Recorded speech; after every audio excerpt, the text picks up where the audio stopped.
Sarah's life seemed to be stuck in a loop of disappointments. She had recently lost her job, her apartment lease was ending, and her friends seemed too busy to notice her struggles. Each day felt heavier than the last. Sitting by the window, she watched raindrops race down the glass, mirroring the tears on her cheeks. "Why does everything go wrong for me?" she whispered to the empty room. The rain outside seemed to agree, drumming a melancholic rhythm. Sarah forced herself out for a walk the next day, hoping the fresh air would clear her mind. The rain continued, and she had forgotten her umbrella. She was huddled under a store awning when an elderly man approached her. His coat was soaked, but his face glowed with warmth. "Here, take this," he said, handing her a bright yellow umbrella. "I can't take your umbrella," she protested. "I insist.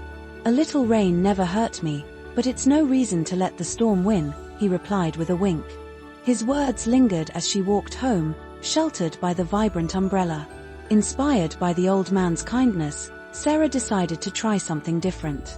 That evening, she sat at her kitchen table and started a list of things for which she was grateful. At first, it felt forced. She could only think of trivial things, like the coffee she had that morning or the warmth of her blanket. But as the days went on, her list grew. She began to notice the small joys around her, the way the sun peeked through the clouds, the laughter of children playing outside, and the comforting taste of her mom's soup during their weekly call.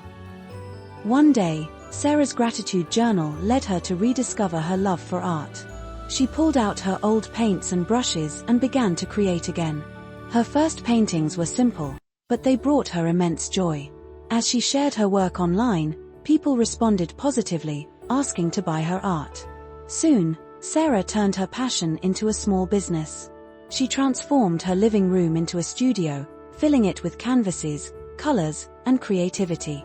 For the first time in months, she felt alive and purposeful. Months later, Sarah's artwork was showcased at a local fair. A young girl approached her booth, mesmerized by a painting of a yellow umbrella. "Why a yellow umbrella?" the girl asked. Sarah smiled. "It reminds me that even in the rain, we can find something bright to hold on to." The girl beamed as Sarah gifted her the painting. It was her way of paying forward the kindness she had received. Positive thinking doesn't mean ignoring life's challenges, it means facing them with hope and gratitude.